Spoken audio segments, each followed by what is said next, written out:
Okay. Good. Let's go.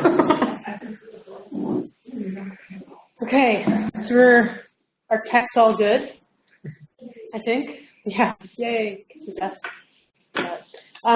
Okay, so I today am going to go over some very, very, very basic steps in SPSS. So for those of you who may already know these steps, I apologize.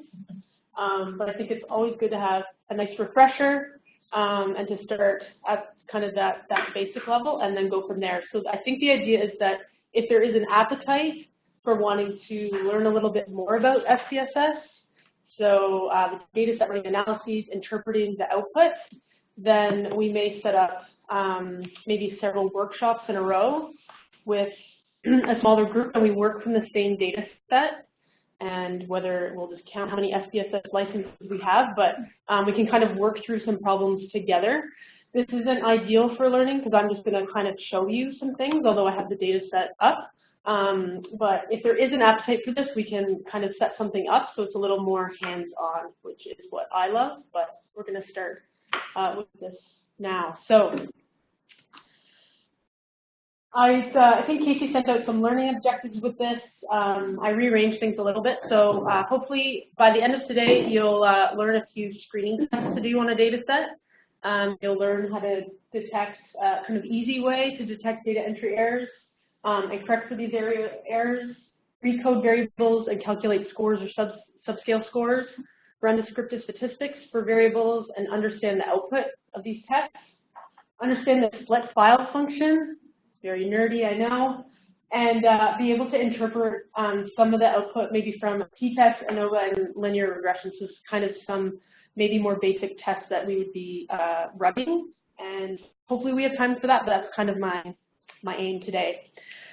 So I used a data set from one of my past studies, and I just changed the names of variables. I made them primary care-y. So when I go through, the examples we use are going to be based on this makeshift data set. So in the data set, which I'll show you in a second, the study is measuring primary care confidence and secondary care access. So remember, these are made-up outcomes. So they're both surveys. For primary care confidence, there's actually 3 subscales contained in this survey. So primary care confidence expectancy, primary care confidence outcome expectancy, and then confidence outcome value. So a subscale, if you don't know, it's just a collection of items that kind of measure the same thing. So you can have a survey that has just kind of one subscale, so you just get a mean score, for example, just with all those items. But some surveys have kind of components of things. So if you think about health, health can be, you can have social health, physical health, mental health. So the items on that survey kind of cluster together around certain factors, and then you'd have a score for each of those factors, for example. So we'll learn about that. And the idea is that, so there's another survey, unnecessary secondary care access survey that's, again, made up. So this is maybe hospitalization, and it tells you what higher scores mean for that variable. And then the study also measured age, gender, country of birth, top 2 conditions for which primary care provider was seen in the last 2 years, reason for maybe confidence or not being confident in the primary care system, and number of primary care visits in the last 2 years. There's 341 cases in the data set, so people, and then an intervention was also delivered to change unnecessary secondary care access, so like hospitalizations. So that is the data set. So the first thing we're going to go over is how to do a few simple screening tests. So there's other screening things you can do on a data set. This is just kind of the quick and dirty on a data set. So you can clean up string data. So this is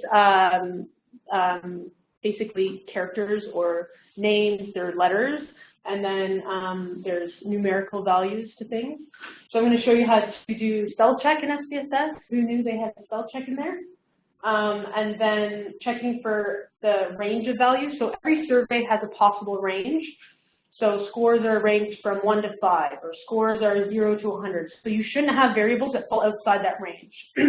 So this is particularly important if you're manually entering values in from paper-based surveys, because then if it's supposed to range from 0 to 100, and I'll show you a case where this occurs, and someone entered 1,000, so it's a really easy way to pick up that 1,000 and then easily correct it based on your paper-based survey. And then checking missing data, so sometimes there's systematic missing data, so maybe someone forgot to enter the second item on every single survey, so that's kind of a systematic error.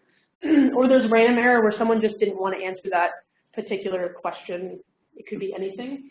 And then you usually do this through visual inspection. So, Casey, if you taught me well. Okay, so here is the data set.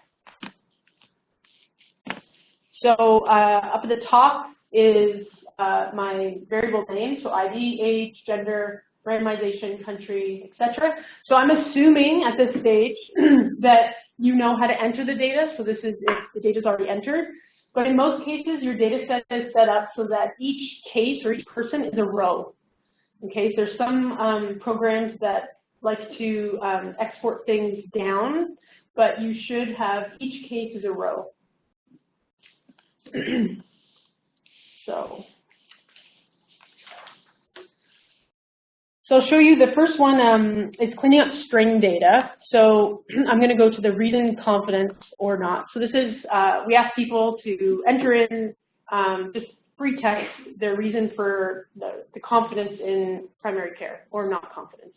And so you can see all right away from the visual inspection that there's already a lot of missing data. And this seems like a systematic thing because as you scroll down, there's huge chunks missing. So maybe this is a particular research assistant that didn't really want to enter in that terrible string data, could read maybe the printing of that person.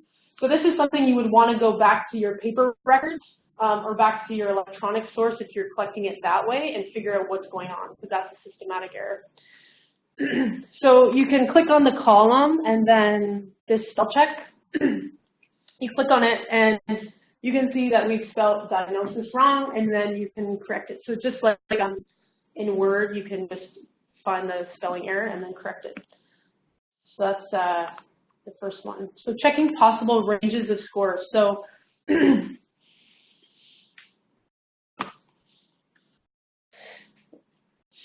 you're going to click Analyze, Descriptives, and Frequencies.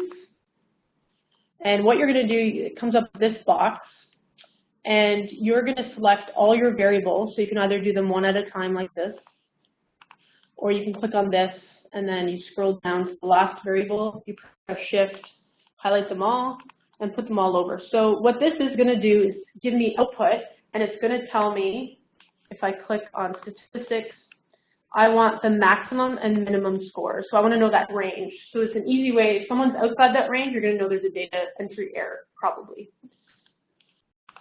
So you click this. I know it's all very exciting. You watch it whirl. Okay, it spits out all these terrible frequency tables. And what you do is the variables are on top. So for age, the youngest person is 18, and then you have a 29-year-old. Okay, so those are all reasonable things. If there was like 150, I'd probably find that variable and figure out, is that a data entry error? Okay, gender, you don't have any, you have male and female, you don't have, or there could be other, but not in this data set, but you don't have like a random number. Randomization, again, control and intervention group, I said the study had that. Country, these all look reasonable. So these are already pre-coded, so the number is associated with a specific thing.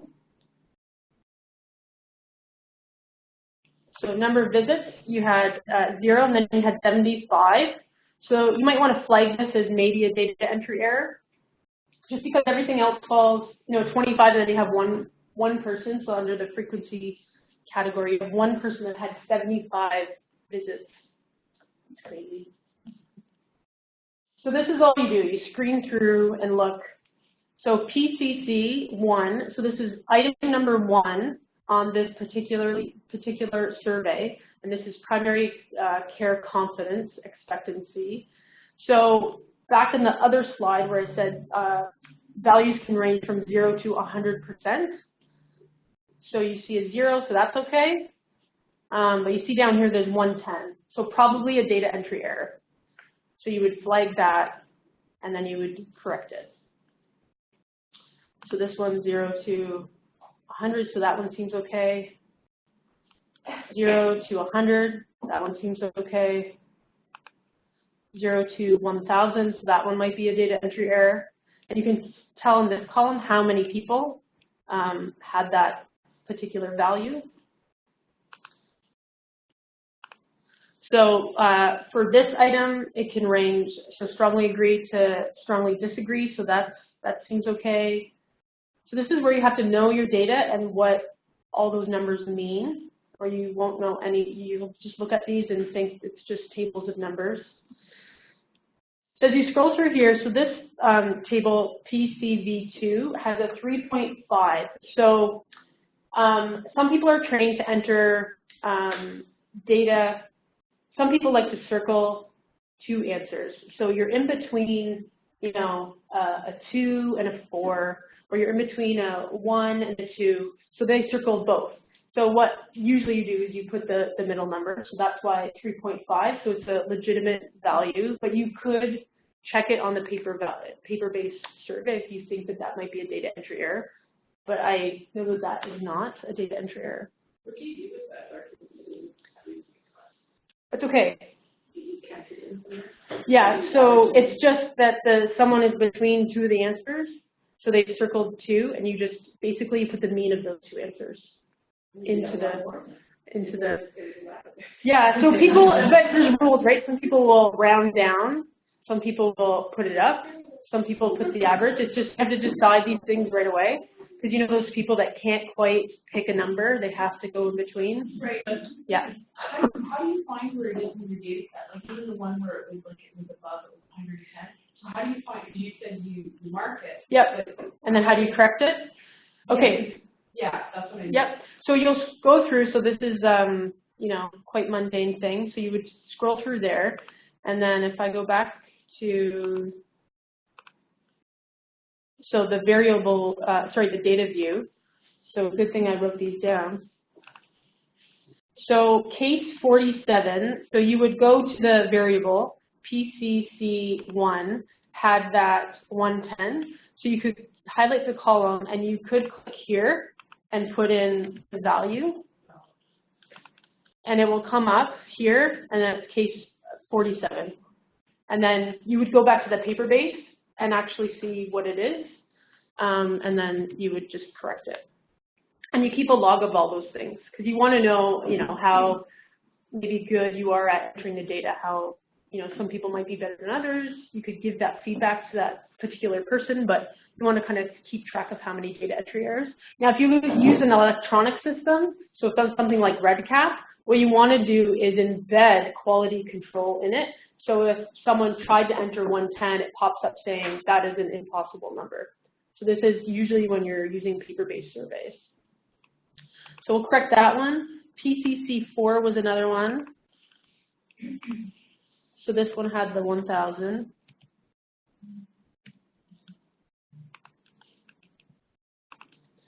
So let's pretend that was supposed to be 100.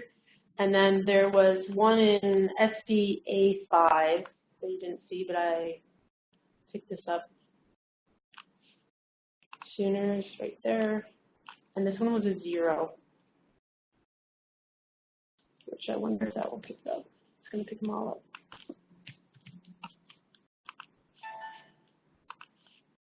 Oh, I know it's in there. It's hard to work from a data set that's clean and then unclean it. So let's pretend that one was supposed to be 1. Okay, so you can also use the descriptive. So if you did descriptive statistics and descriptive, you can get the same thing with this option maximum minimum. But I like the frequency tables because you can kind of see how many errors that you might have. So if I had 10 people that had 1,000, I can correct all of them. So it's a little bit easier that way.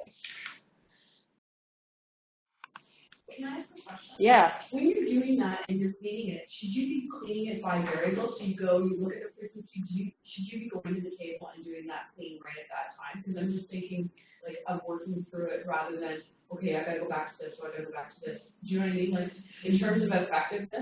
the most effective at doing it? You probably want to do something systematic, and if you have tons of variables, like this just has a few, but if you have a lot and there's, baseline 6 months, 12 months, 2 years, that type of thing, I would do it variable by variable and just be systematic, and you can keep a log. So, you checked PC 01, you check that one, and then you can log it in an Excel file or something and just say, this has been checked and cleaned and everything looks good. One of the One of the benefits of going through first and kind of figuring out what, flagging them all first, Okay. is that even though Larkin in her head knew what the right answer was supposed to be, in real life you'd have to actually go get that survey. Right. So instead of doing one variable, being like, I need to get some kind of yeah, so then you can pull them all and then systematically go through again. Yeah, and you have to look back to the survey. Yeah. Okay. Or whatever the data set is, right? Yeah. And you should, some people will clean at the very end, so they collect all their data and then clean it, and some people will clean as they go. You just have to be systematic, and you don't want to re-clean, go through already cleaned data, because that is just wasted work. So it's just deciding as a team, what makes the most sense. Do we clean all the baseline data when all baseline is done? And then we start follow-up, and then, then we clean all the follow-up data, but systematic is key.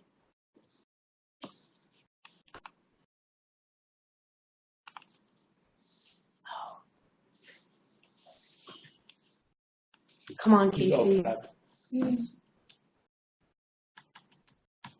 This one? I guess when you're already on. There you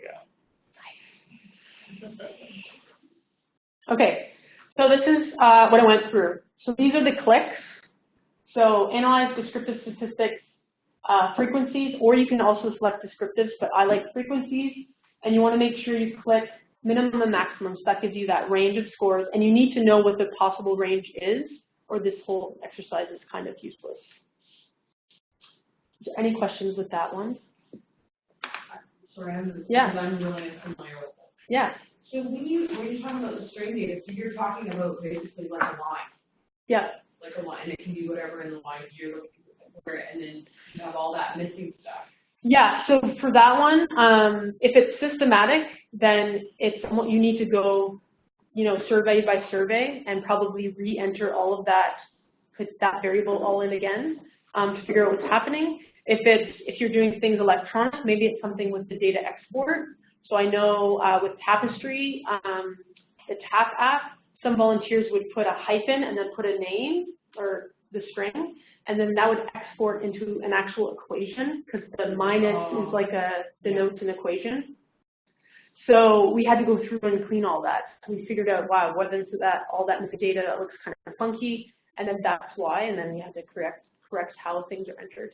But the string, some people, so for country, if you just allowed someone to type in their country or write out their country, the chances of someone, whoever's entering the data, spelling incorrectly, or even capital, so capital C for Canada or lowercase c, it will come out as a different thing in that table.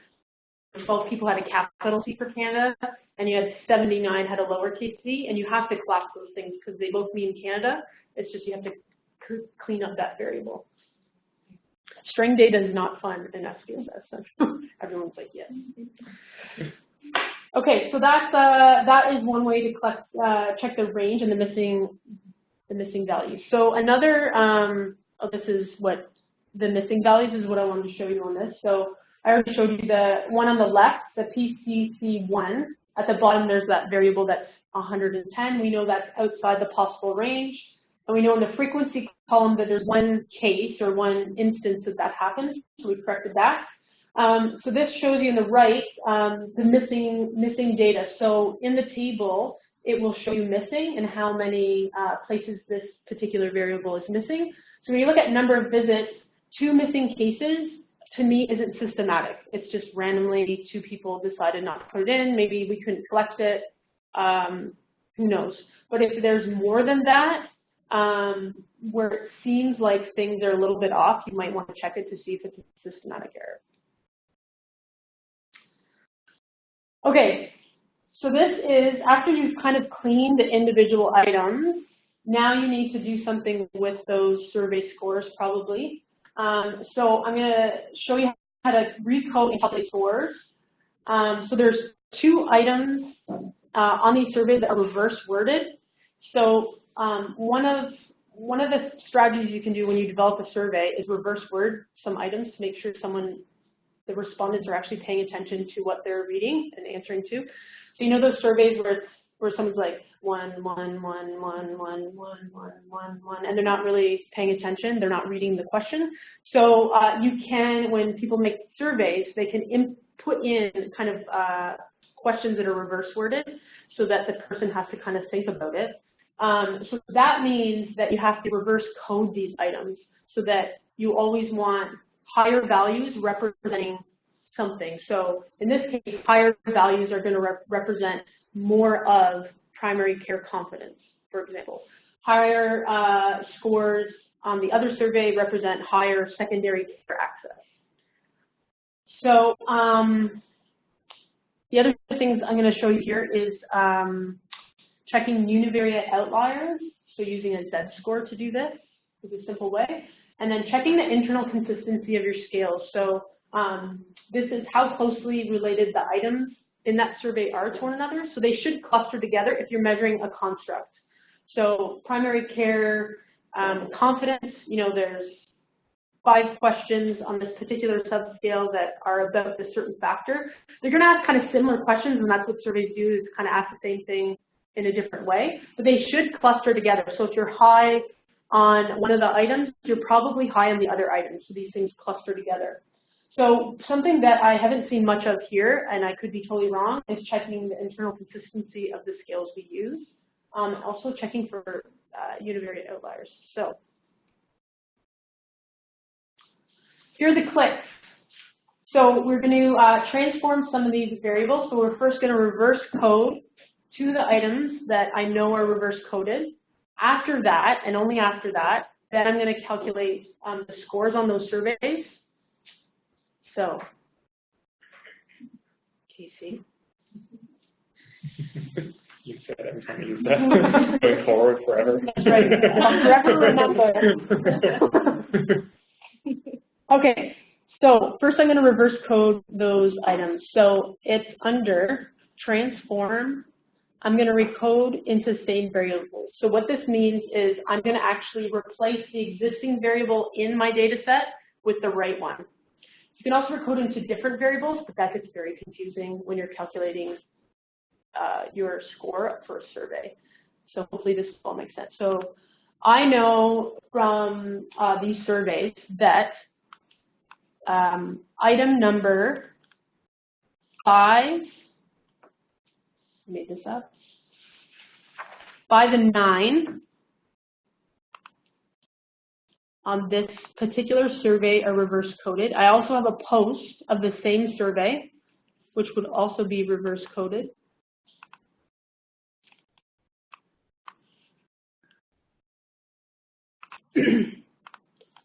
So these 4 items, so it's the same survey twice, but these items are reverse worded. So I'm going to put lower values to mean high of that particular variable. That's what it should mean.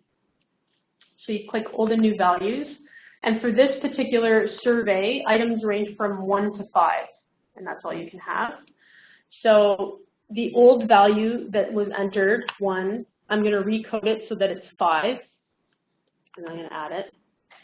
If someone answered it 2, really that should be a 4. 3 is 3. 4 is 2, and then 5 is actually a 1. So you're just flipping them. Yeah, so that's an easy way to do it. Okay. So some people learn. It's doing it automatically. Yeah. Right, and it's flipping them over. Yeah. Okay. So some people, which scared me, when they learn data entry, they actually do it in their head. I was going to say they do it in their head, which is even more errors. Right. So, and then you won't know what the errors are. Yeah. Right. So one way to know if your instrument is coded in the right way is to do, which I'm going to show next, the internal consistency, the convex alpha. If it's like 0.2, you know that probably, and this is how I learned, you probably know that things are wonky and you want to check the reverse coding of those items. A lot of surveys don't have reverse coding, but there are many that do. But if it's the convex alpha is really low, when traditionally, normally in the literature, it's, you know, over 0.7, then you probably did something with the reverse code thing.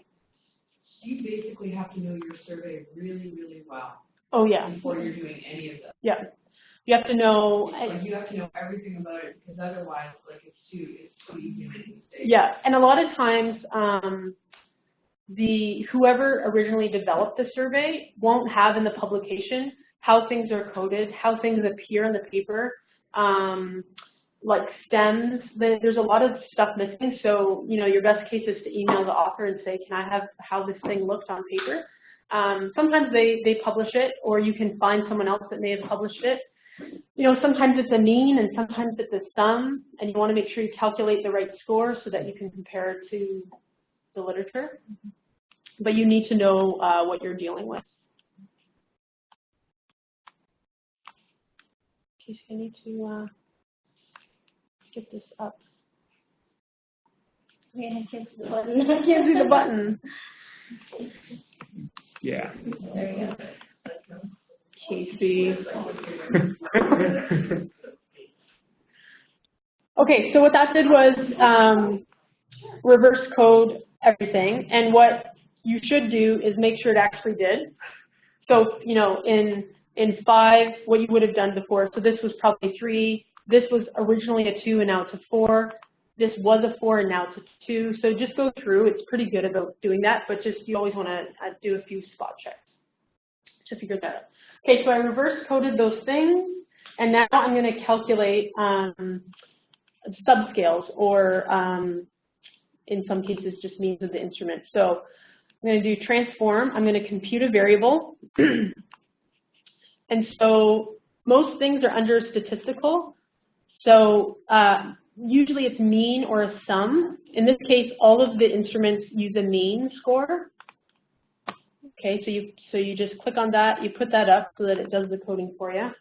And the first instrument we're going to do, or first subscale, is primary care confidence. I think that's what it is. So what this is going to do is, in the one survey, I had 3 subscales. So that means I had 3 factors and items that clustered around those factors. So I'm going to calculate each one of those 3. So for this one, so it needs to have the variable names, which I'm just pulling over here, in the round brackets, separated by a comma. And these are only things you learn by fiddling around with SPSS.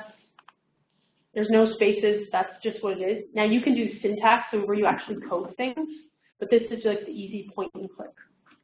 So what this is going to do is create a column in my data set that's called PCC, so primary care confidence, and it's going to calculate the mean of those items that represent that subscale of that survey.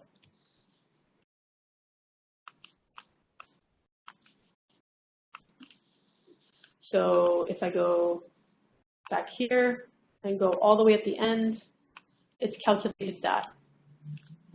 And that's, remember, after you've cleaned it, or you'll get weird scores. So I'm going to do that same thing through this for this next subscale.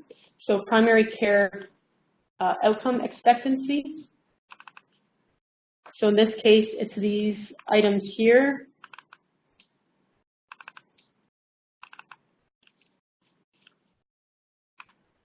And it's going to do the same thing, create the column.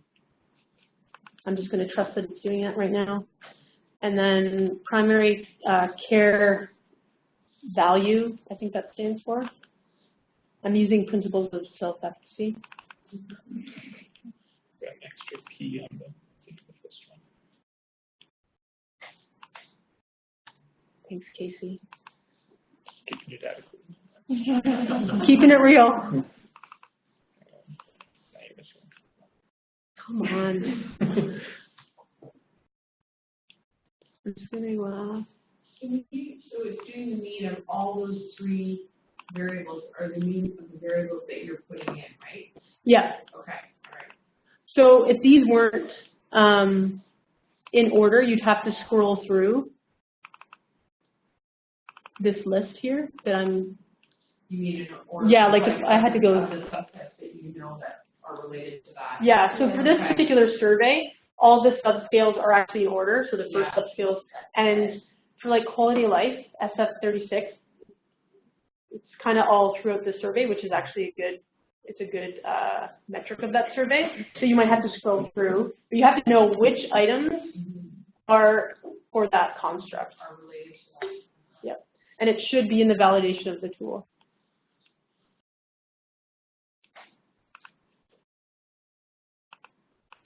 Okay, so those were the 3 subscales of that one survey, and now I have secondary care access. I have baseline and post, so I'm going to call this baseline, and again, it's a mean of these 9 items, and this is going to take what we recoded, remember? That's why if you save into a different variable, what that means is that it's going to be in a different column called something else that you're going to have to know. So if you just replace those existing values, then you know it's just in those columns there. And SPSS doesn't like spaces, so that's why the underscore.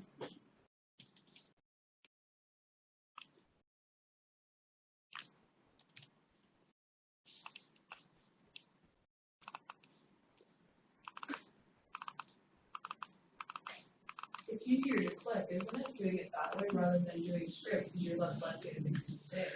It depends. Like for the script, there's pros and cons. For the script, when you do your statistical analyses, you can control a lot more. In SPSS, you do the clicks. You don't know like if they're correcting for something in the background. There's a lot of things that happen that you have no idea because it just runs in the background. But if you're not 100% comfortable with doing scripts, point and click is just as easy. And this is, when you're doing posters or you need, descriptives kind of relatively fast, it's not horrible, I guess. But scripts will make it faster if you're repeating your analysis multiple times. So like we did it on a subset of our data set, and then repeated the exact same code on our whole data set. Instead of having to go through all the steps over again, we could just run the exact same script and it gave us the same thing in the data set. If you create it with the GUI, then do you have a copy of the scripted format? you can, so you can save your syntax, yes, or your codes, yes, yep. Okay, so all these, so the first 3 are the 3 subscales associated with that one survey. We have baseline secondary care access survey, which is a mean of all those 9 items, and then the post mean of all those 9 items. So everything seemed to work okay. And so now I'm going to show you, so that's recoding. We did calculating scores and subscales. And so this is going to be checking for outliers. So once you have everything calculated, you should check for outliers. So we usually use a Z-score, which is just a standardized score, plus or minus 3.29. If something is above or lower than plus or minus 3.29, we consider it a possible outlier. And this is where my bias will come through when I show you this. But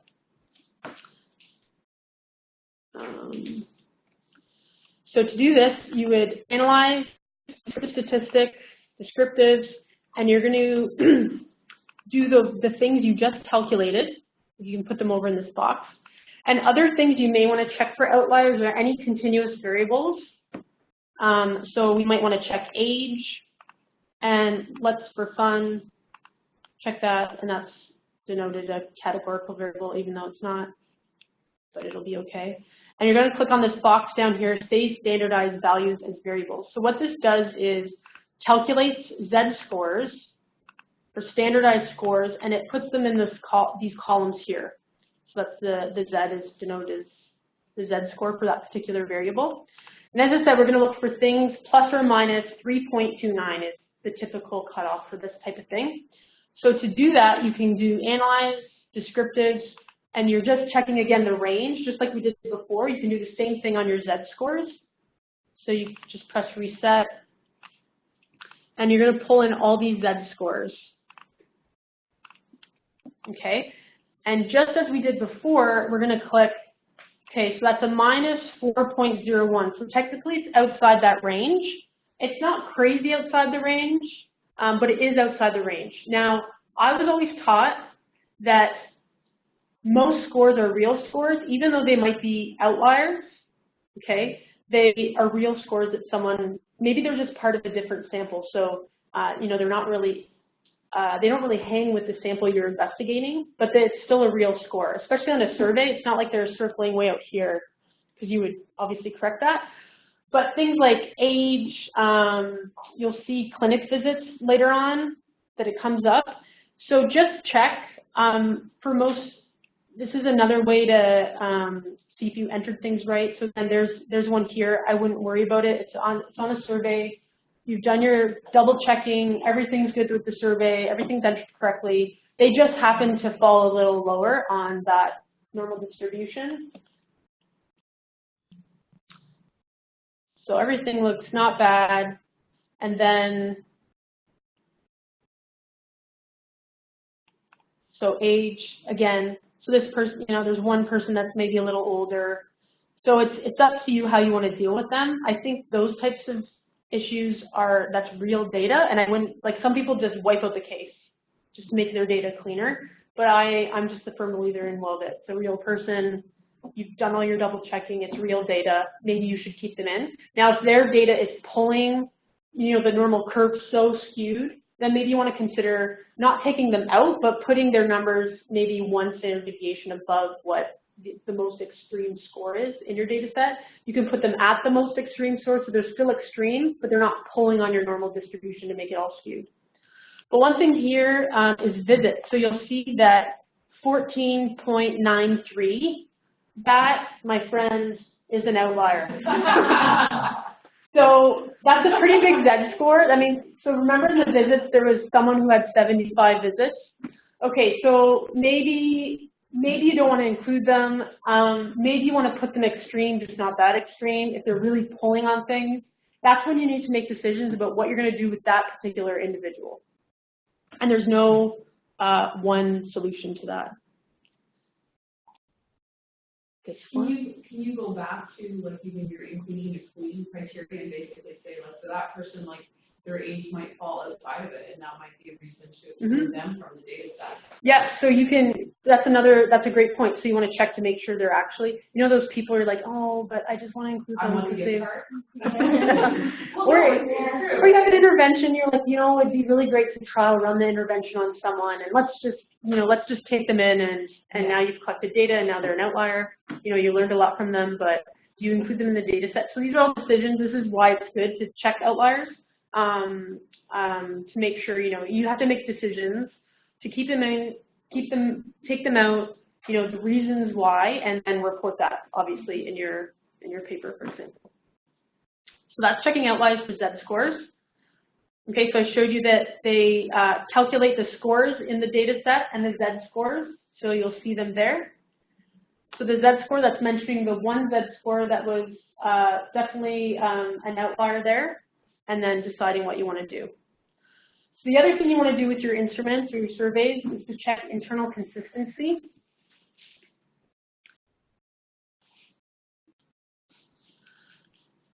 So for this,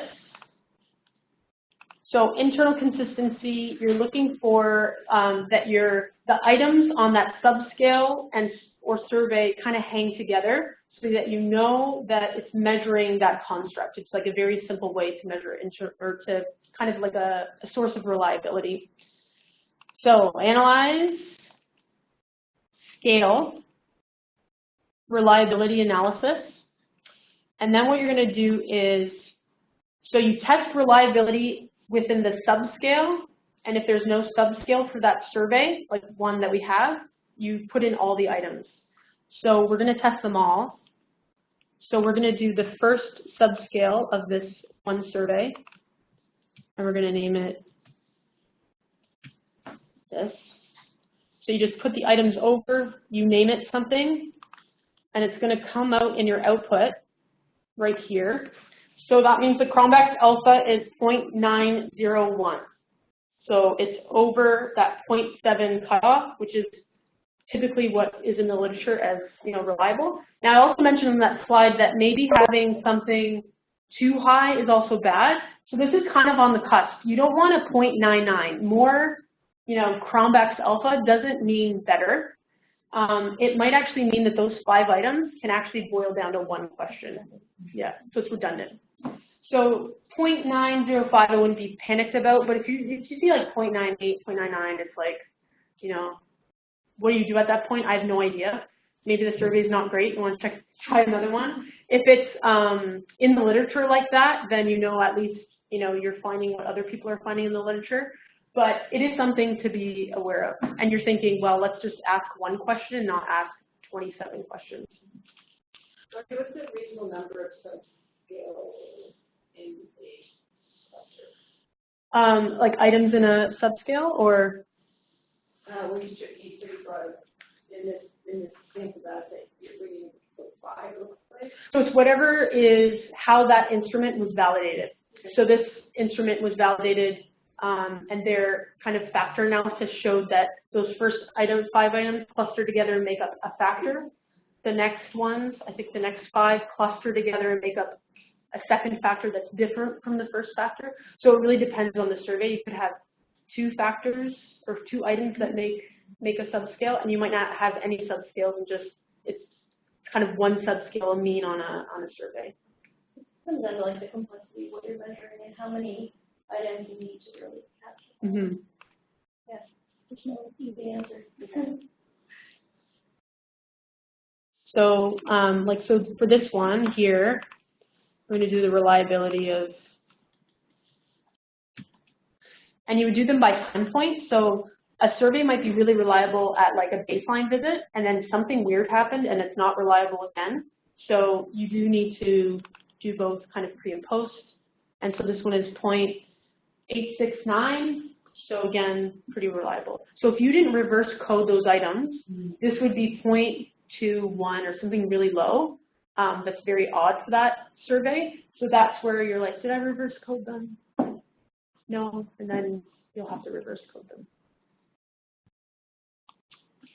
Is that where you have the value of having a log? Like keeping that log? Oh, yeah. Oh, yeah, I've gone back and reverse coded this. So something's terribly wrong here. Yeah, especially if you have multiple hands on the data set. Yeah. I always save 1 file that's your raw data. That's what you entered. Those are from the survey to the data file. That's what it is. And then once you start to reverse code and clean, you save the second file. But that's just how I do it. So you always have a raw, kind of the raw data set. You can always go back. You can always go back to the raw set and start all over again. Yeah. If you need to. Yeah. So SPSS doesn't track the changes that have been made? No. Oh, okay. Yeah, that's where you'd have to have kind of something else, some other mechanism to track that stuff. I kind of actually recode into a different variable, and then I'll like move it up to the original, so I'll have the original and then the recoded right beside it. The only reason why I do that is because I am so afraid of changing anything from the original. But that's, again, like a personal preference thing, right? But and I mean, when you start to deal with data, you're like so terrified of anything, right? And it's like, SPSS crashes all the time, and save this, and save, like, don't save the same file in multiple places, because then you're like, what file is that? I mean, just come up as a team with naming convention, what the plan is, and just stick with the plan and kind of do a log of all your changes, because it does get, sometimes you just have to start from the raw data all over again. You can go back to the raw data file, right?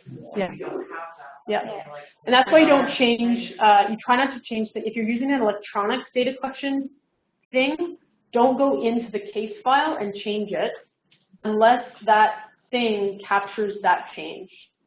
Because when you're starting to change data, that's the only good thing with paper-based surveys is that you always have that paper to go back on, even though it's a lot of trees and time. But if you're using electronic, like Redcap will log all your edits, so you know that things have been changed, right in the system. But yeah, it's always scary. Okay, so that's the internal consistency, just showing an example there. Okay, so now I'm going to show you, I have time for this. So you have all the things collected, and now you can get to your descriptive statistics, okay? And I think I might combine.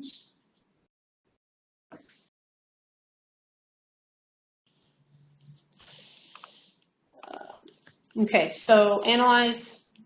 These are your descriptive statistics. So you can put in, so these are usually things you can calculate a mean and standard deviation on. So we're going to do all of the scores. We don't need to do the Z scores. That was just checking.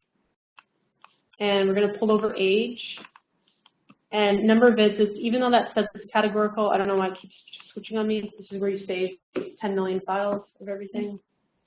And you can click in options, and you can click on what you want here. Now, we already have our maximum minimums, so I'm just going to unclick that, but you could keep them clicked. I mean, it's not the end of the world. So this is going to pull up a nice little table that is usually used for your posters and presentations, and you know, this is what you're reporting, usually mean and standard deviation. For categorical variables, you want to do like a frequency thing. So you want the number of men and women in this case. You can get intervention control group. You can get, you know, around country. You can get all this stuff. So this is going to spit out frequencies. You have 127 males, 214 females. You've got 127 in the control group. Now I just actually those variables and just relabel them control and intervention. This is the country of 291 in Canada. So this is after cleaning. So again, if you had a capital C for Canada and a lowercase c, you don't want to see that in this type of table. You want that already to have been cleaned. These are all. Oh no. I know. Oh, I've done that. Yeah. And you're like, do you ever hear me swearing? That's SPSS is open at my computer. Okay, so those are descriptive statistics. Now, what your people who you're working with on the study say, you know what, I need those numbers. I also need them in, intervention and control group. And you're like, oh. Okay. So the fancy feature here is the split file. So it's under data and split file. You can organize your output by groups and then select what you want on. So maybe it's by gender you want it on, but in this case, let's just do intervention and control. So click that over, click OK, and then in your output, it's going to say, okay, you're doing things by randomization, and you can do those descriptive statistics, those same variables again, and it's going to do it for you. So that's in your control group, and then this is in your intervention group. So that's, now what you want to make sure you do is take off the split file to do any analyses, because this crazy warning comes out at you, and you're like, oh, the split file's on. Or sometimes it doesn't warn you if you select cases, and yeah, then somebody else goes to do analysis on the shared data file, and they don't know that you selected certain cases. Because it doesn't, when you close down, it keeps the selected cases. Like it doesn't no.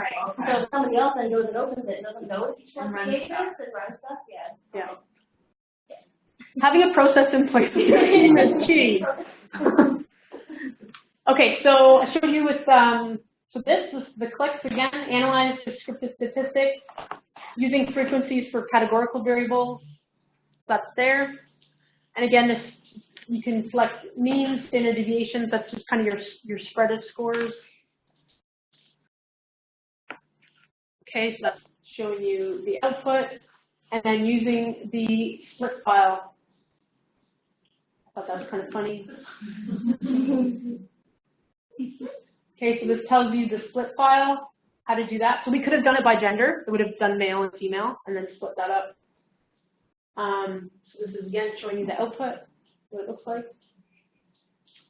Okay, so we have a little time for this, unless you want to not do this and have questions, unless you're good with questions along the way. So we keep going. Head shakes? Okay. Keep going. Yeah. Keep going. Okay. So now, things can get really complex in here, and I actually made them more complex in my head. I'm like, how do I make something that's like a simple t-test, and you know, your head starts swirling around. So I'm going to show you a t-test, an ANOVA, and then a linear regression. And just, we're not going to go through, you know, you would obviously check the assumptions, you've screened it, you've checked the assumptions for your test, it all looks really good, and then you're going to do things. I'm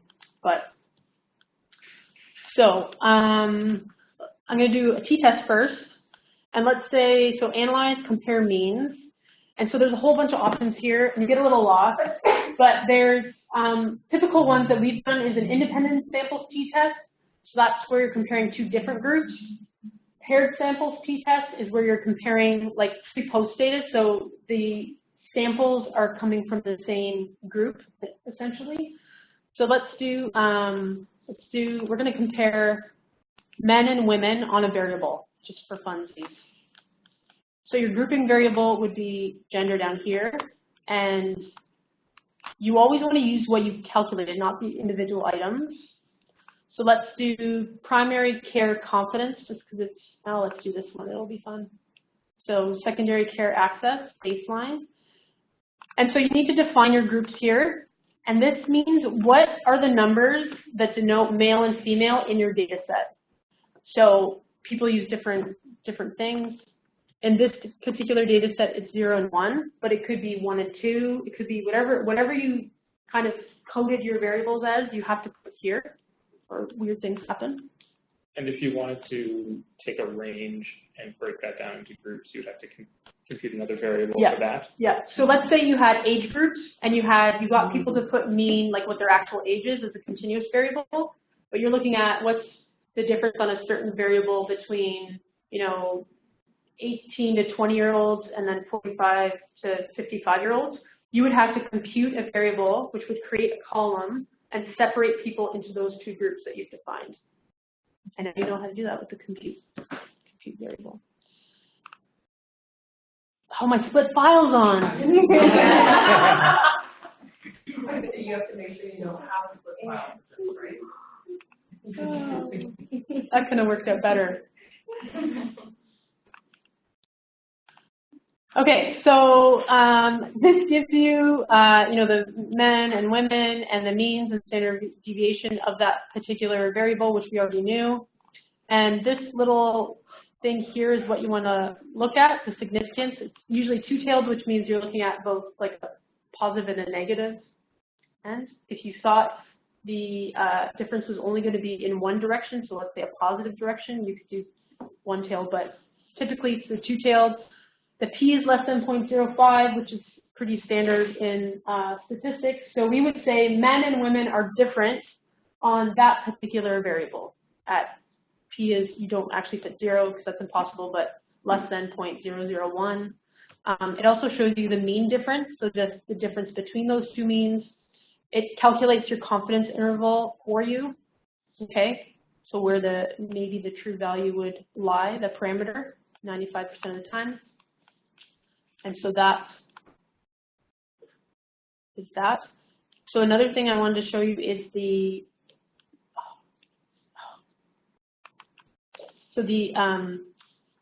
ANOVA. So it's just a different way of looking at differences between groups.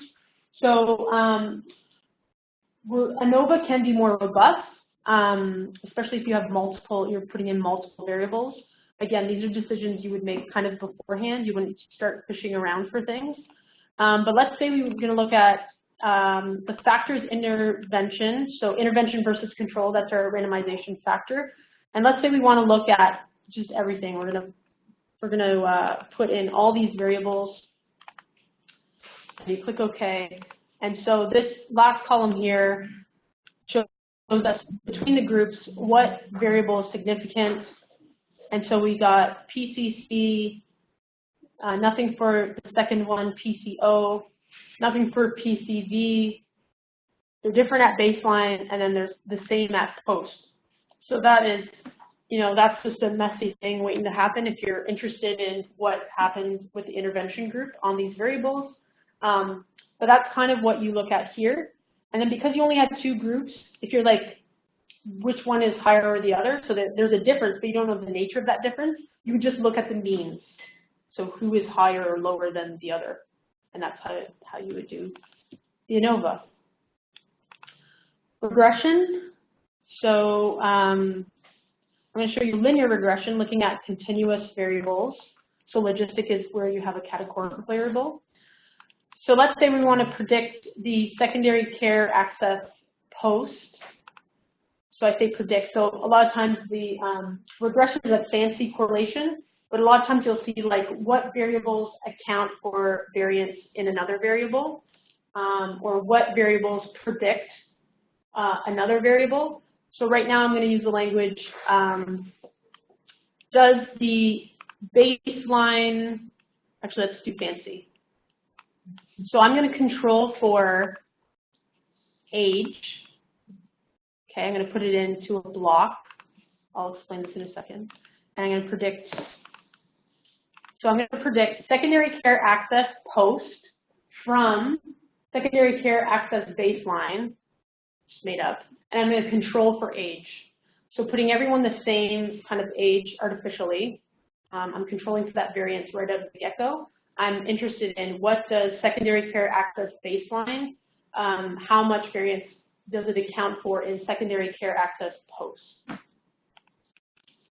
And I don't think I'm going to do, I like to do R-squared change, which I'll explain too. So what does this mean? So if you look at the model summary, so the first model is that first block, so that's controlling for age. And if you look at down here, in this first block, it's not significant. So age didn't make a difference in the model at all, but I thought maybe theoretically it would. So after controlling for that, what does that baseline variable do? So secondary care access at baseline. So it significantly does something. So it significantly predicts an amount of variance in that second variable. So my research question was, controlling for age, does baseline secondary care access predict or explain variance in secondary care access post?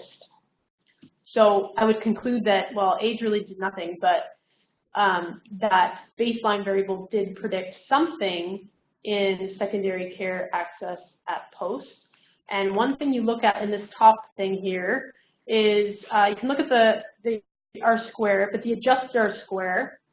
So it explained about 29% of the variance.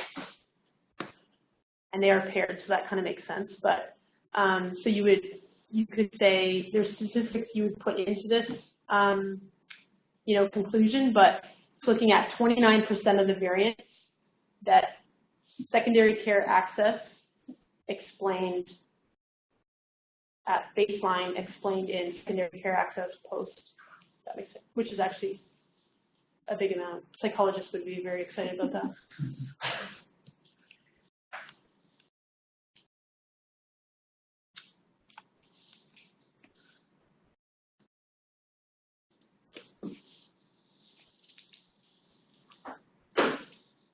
So I did a, oh, there we go. I did a regression there, controlling for variables.